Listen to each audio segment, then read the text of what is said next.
Good morning mga kaagri. Dito tayo ngayon sa ating tanim na mga kaagri ba?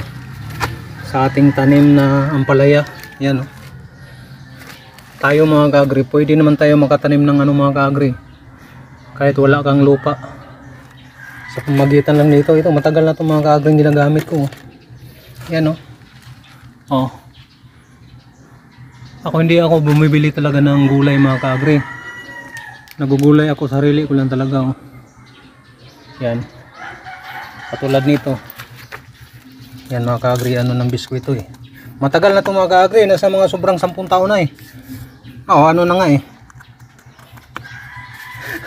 Lumang-luma na mga kaagri, pero pinagtiyagaan ko pa rin taniman. Yan oh, tingnan mo ha. Pwede kang makapag ng ampalaya mga kaagri.